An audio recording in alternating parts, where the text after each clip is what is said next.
Welcome to the University of Michigan Dentistry Podcast Series, promoting oral health care worldwide.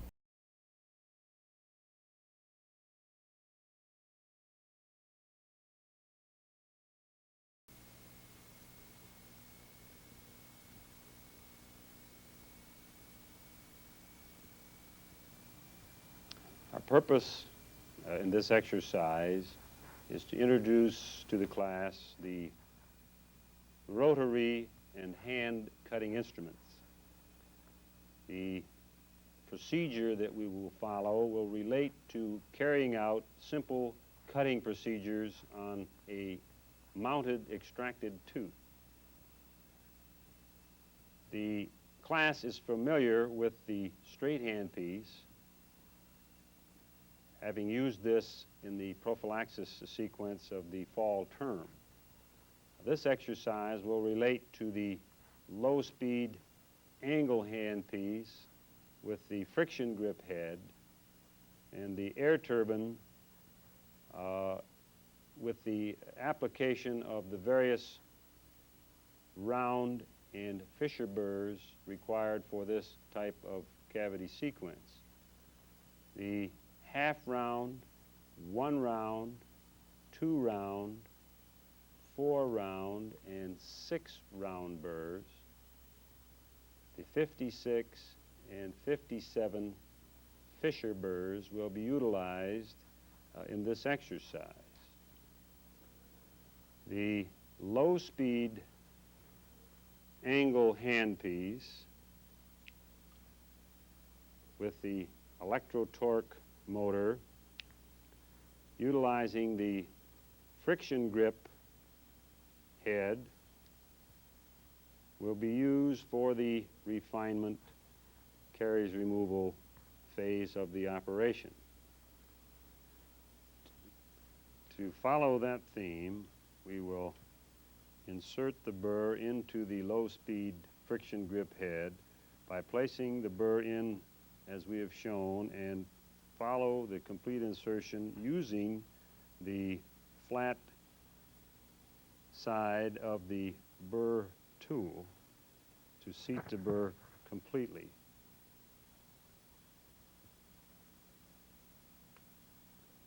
The instrument is now ready for operating sequence.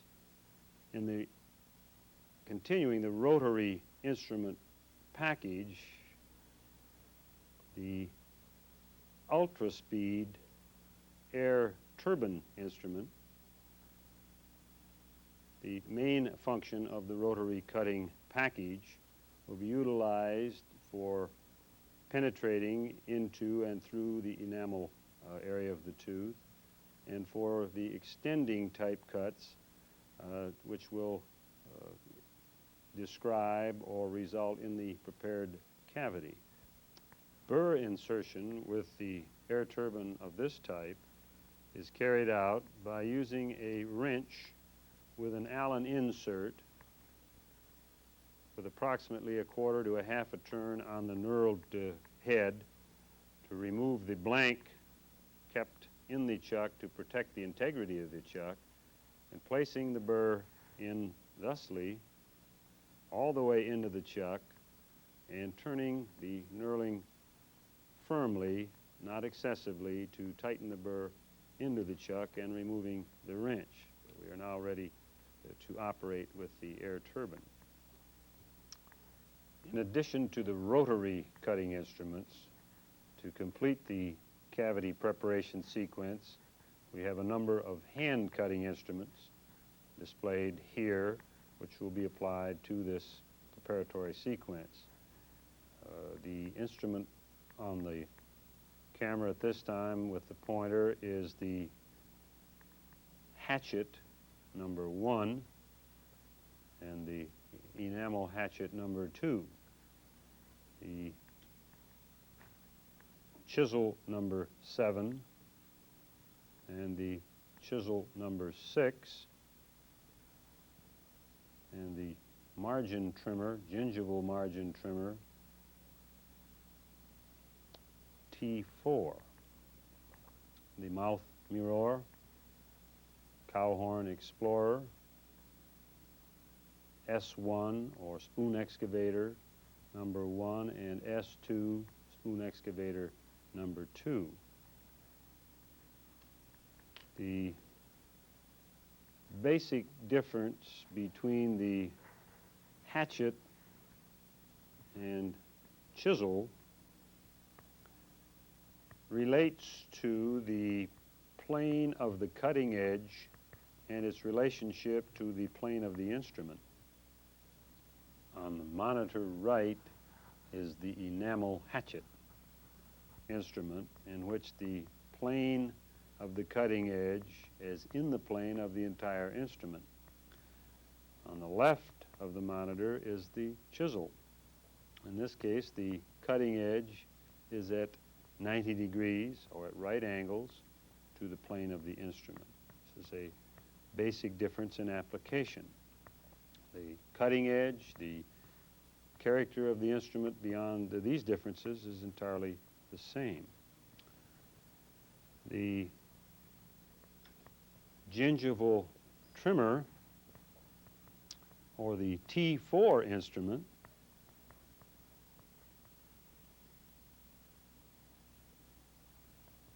is a modified hatchet. Again, the plane of the cutting edge of this instrument is in the plane of the entire instrument. As with the H2 or number 2 hatchet, the difference between the H2 and the T4 instrument is the curved blade for lateral scraping action in the case of the T4, as opposed to a flat blade with the H2. And the other basic difference, if we can show it on camera, is the slant of the cutting edge in relationship to the axis of the blade. The hatchet, the H2 instrument, the cutting edge is at right angles to the axis of the blade. In the case of the T4 instrument, the cutting edge is not at right angles, but is at 95 centigrades from the central axis of the instrument.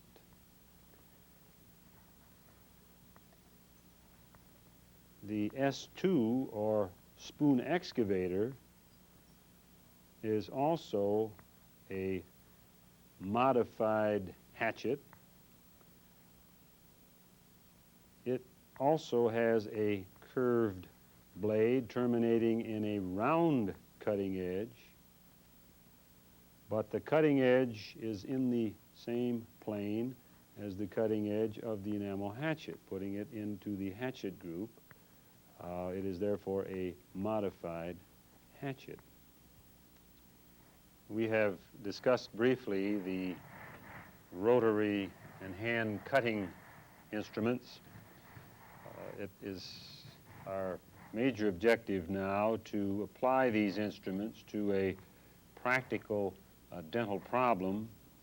We have mounted a mandibular molar extracted tooth in a stone block for convenience, which has occlusal pit and fissure caries visible here,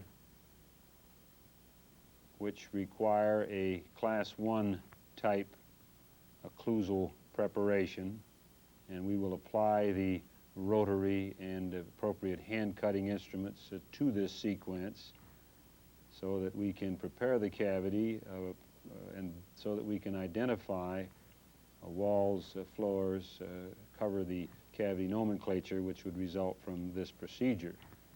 Then we will extend the preparation to involve the mesial surface of the tooth, which has an incipient carious lesion visible on the mesial surface and on the monitor. And if we swing the camera to the mounted X-ray of this tooth, we can see on that X-ray the proximal lesion, which we identified on the surface. If we look at the occlusal pit and fissure areas, we see a slight shadow or evidence of the caries in that direction. However, because of the thickness of the enamel and the dimension of the enamel buccolingually, it is very difficult to demonstrate caries in this area by the radiograph alone.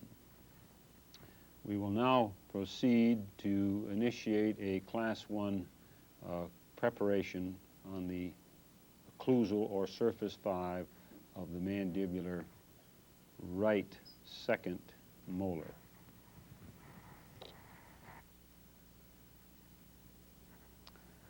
To initiate the Class 1 preparation on the molar, we'll utilize the air turbine with a number 2 round carbide burr as the opening or penetrating instrument. The objective here will be to penetrate through the enamel layer into the dentin layer and initiate the extension cutting. Now, this instrument will be rotating at approximately 250 to 300,000 revolutions per minute. And although in a clinic situation we would normally be using a water coolant, in the preclinical program we do not utilize water. Therefore, we will cut this dry on camera. Now, I have penetrated in the central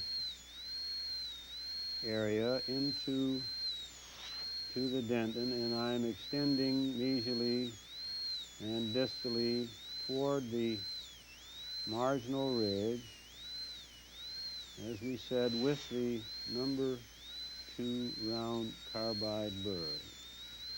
The action is a brushing action. We do not stay any length of time on one area. We will move into the grooves buccally and lingually, and then we will stop with the penetrating instrument and switch to the 57 Fissure Bur, plain Fissure Bur, for the extension type cut.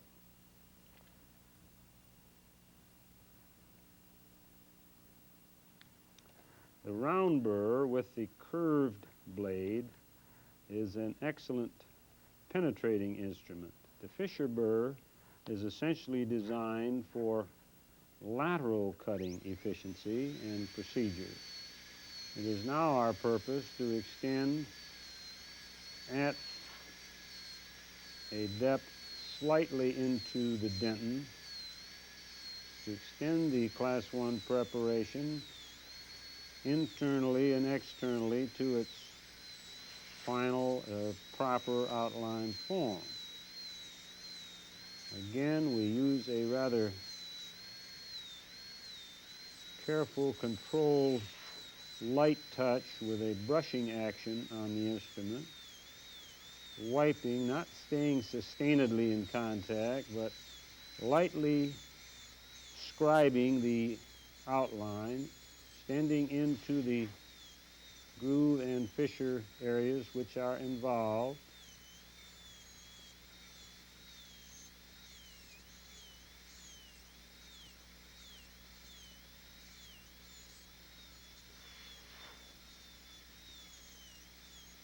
I will stop and rotate that instrument so that we can see, that tooth, so that we can see the general character of the outline form. If we look into the prepared cavity at this point, we can see the dentin pulpal floor and the walls to the buccal, lingual, mesial, and distal. This is a one surface cavity preparation in the roughed out stage, unfinished stage. If we look closely, we can see some minor evidence of the developmental fissures. There is no residual caries in this area. We are still slightly in enamel on the pulpal floor. We'll take the same instrument and just deepen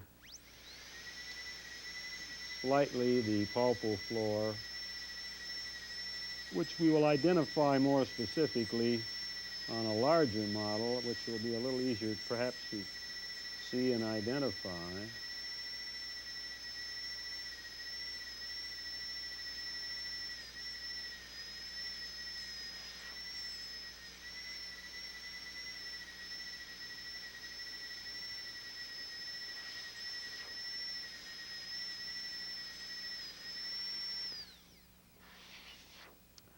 Now again, we can see by looking into the prepared cavity that the entire floor is in uninvolved dentin, relatively flat. We have extended distally and mesially to include involved fissures or grooves, and buccally and lingually to eliminate any questionable or possibly carious tooth tissue.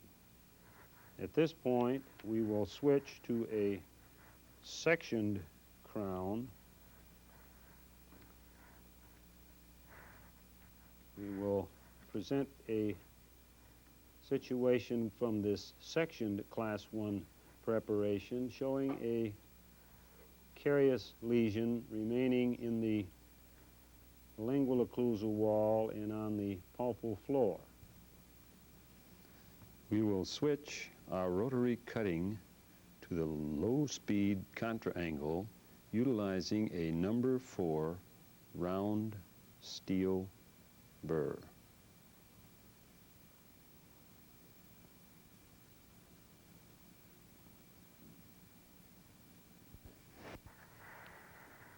To remove the caries which extends into, you chip air lightly, into the lingual occlusal wall,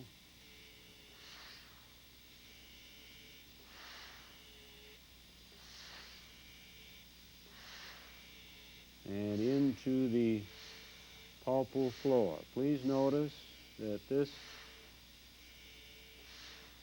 sequence is being carried out with the low speed,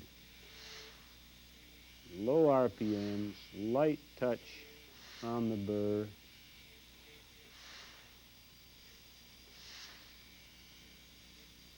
with the purpose of removing caries completely from the prepared cavity. We can now see, we enter with a Cowhorn Explorer, we can see that the lesion has been completely removed. We have in fact created a defect involving the lingual occlusal wall and a segment of the pulpal floor. In the final cavity situation, this defect will be closed with an insulating cement base. Before completing the caries removal sequence, the spoon excavator, in addition to the rotary instruments, primarily the round burr, are also utilized in the caries removal sequence. We identified this hand-cutting modified hatchet type instrument earlier in the sequence, and this would be a more or less traditional or classic example of the instrument in action. A lateral scraping on primarily dentin type surface to be sure that all of the caries process has been eliminated.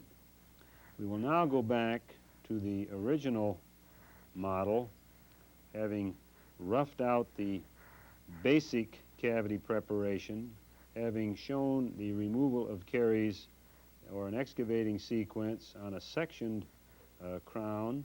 We will go back to the original and simply at low speeds, using the 57 burr, smooth the walls and floors at perhaps a rotational speed of 7,500 to 8,000 RPMs.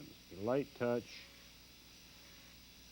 fairly firm application of the instrument, leaning on the enamel walls slightly to remove any unsupported enamel rods, cleaning up the preparation preparatory to placing a restorative material.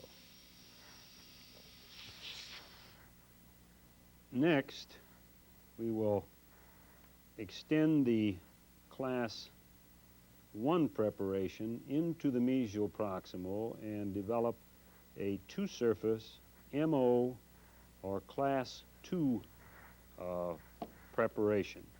Before we move in that direction, let's briefly look at a large model of the Class 1. Is that pointer?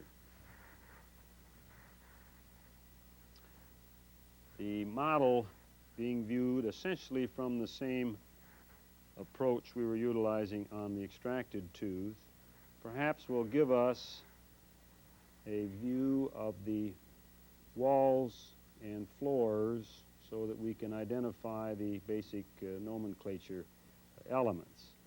We are looking at the dentin surface overlying the pulp, and this would be termed the pulpal floor. This being the lingual surface of the tooth, the inclines of the distal and mesial lingual cusps, the wall of the preparation lying in that direction is the lingual occlusal wall. Buccal surface of the tooth, we have the buccal occlusal wall. Distally, the distal occlusal wall. Mesially, the mesial occlusal wall.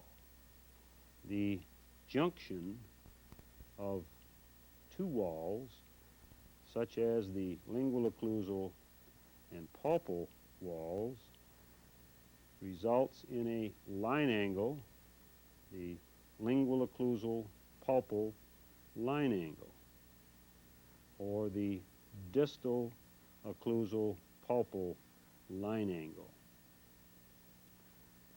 The convergent point of three walls, such as the buccal occlusal, distal occlusal, pulpal area, would result in a point angle. We will now proceed and complete the preparation on the extracted mandibular molar utilizing a 57 burr.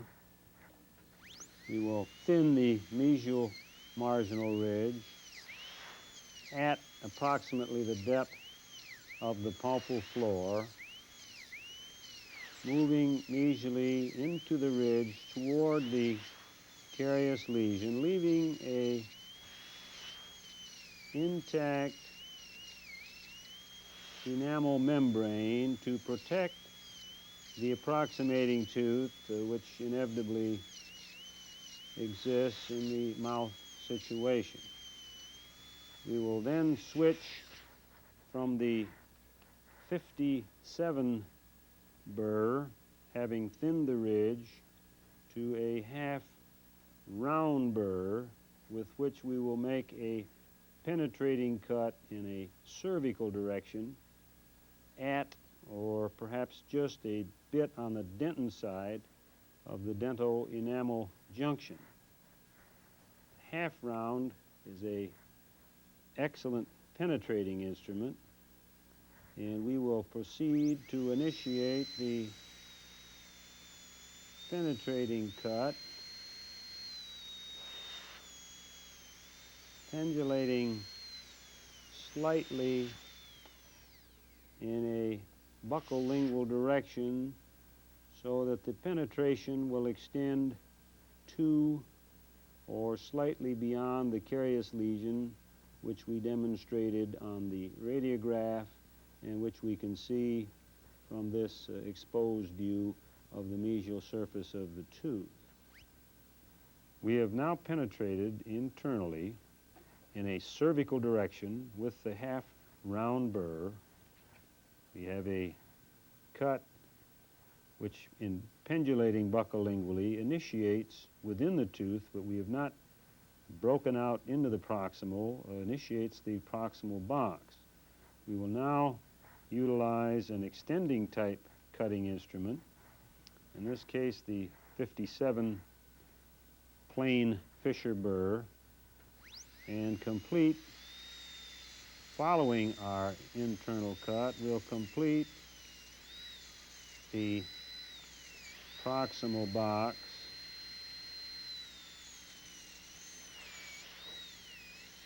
to a depth and to a degree buccolingually, which will eliminate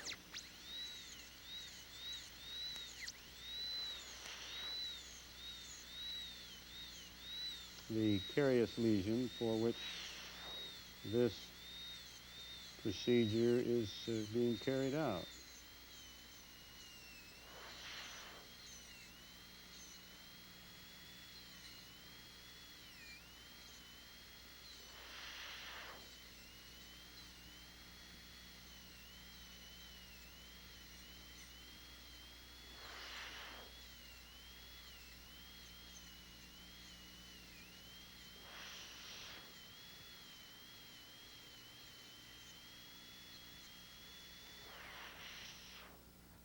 With the turbine, we have succeeded in roughing out the proximal box, which, if you'll recall, has included the area, this area of incipient caries, positioned slightly on the lingual side of the mesial surface of the tooth.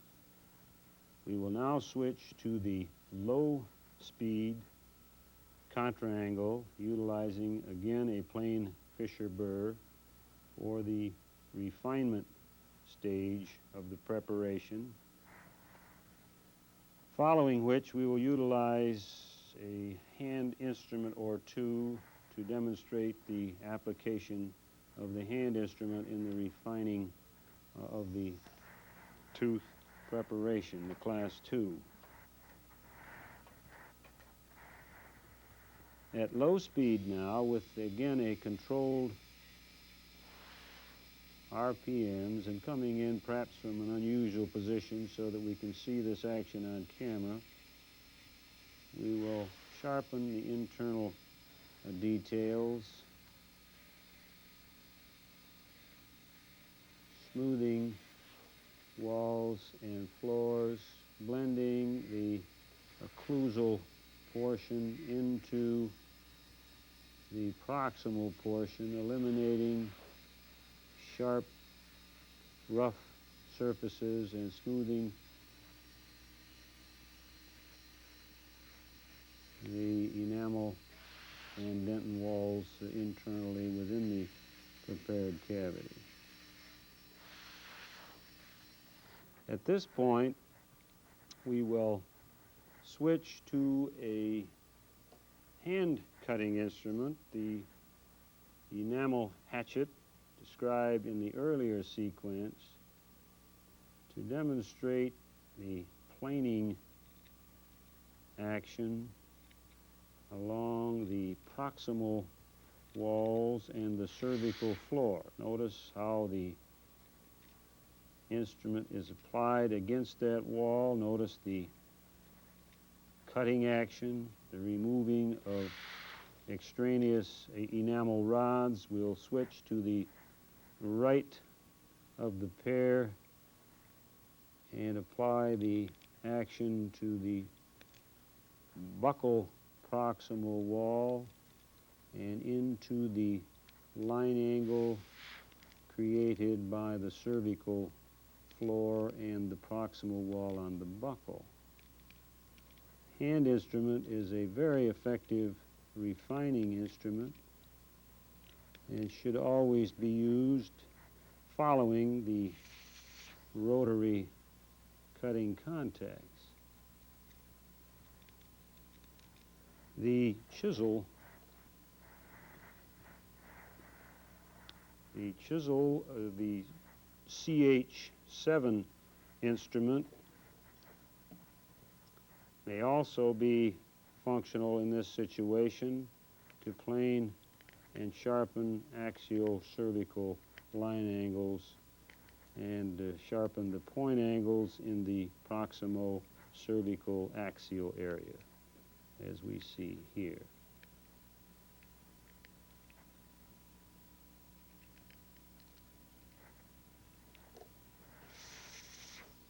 We will now switch to a cutaway version of this preparation, which will give us an opportunity to gain some insight into the action of the burr within the cavity preparation. The Fissure Bur is an excellent instrument to refine and finalize, as we see in this view, to refine the lingual occlusal wall, the distal occlusal wall, to smoothen the pulpal floor, to create the axial wall and the cervical floor, and to smoothen and refine the lingual proximal wall. The half-round burr, used as a penetrating instrument in the early stages of the development of the box,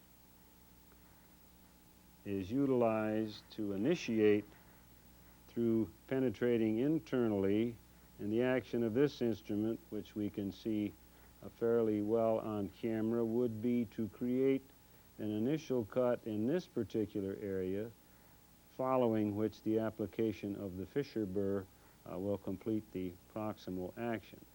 And the purpose of retaining a thin enamel membrane in this area is, of course, to protect a tooth approximating from any burr contact during cutting procedures. We will now switch to a large model so that we can demonstrate from this particular view the walls and floors which the Class 2 preparation has. We mentioned in the Class 1 version the pulpal floor, extending this preparation now in a cervical direction to create a mesial box, mesial proximal box. The wall internally is the axial wall, which we can see rather well on camera here. The wall joining the buccal occlusal wall at some point in this area is the buccal proximal wall. Following in a cervical direction, the line angle here initiates the cervical wall or floor. Following across the cervical floor into this line angle, we initiate the lingual proximal wall. And moving occlusally, we relate to the previously determined lingual occlusal wall, so that the proximal box adds a buccal proximal, cervical, lingual proximal, and axial wall to the initial Class 1 preparation. The junction of the pulpal floor and the axial wall results in the axial pulpal line angle here. The axial wall joining the cervical wall or floor results in the axial cervical line angle. And if we look at the point angle, which is the junction of three walls axial, lingual proximal, and cervical walls converging into the axial, lingual proximal, cervical point angle. This completes the wall and floor designations of the Class 2 preparation. You've been listening to a presentation from the University of Michigan School of Dentistry, which is dedicated to supporting open learning and open educational resources. This recording is licensed under the Creative Commons. It may be reused and redistributed for nonprofit use. Please attribute materials to the University of Michigan School of Dentistry and redistribute under this same license. For more information on how this and other University of Michigan School of Dentistry recordings may be used, visit www.dent.umich.edu/license.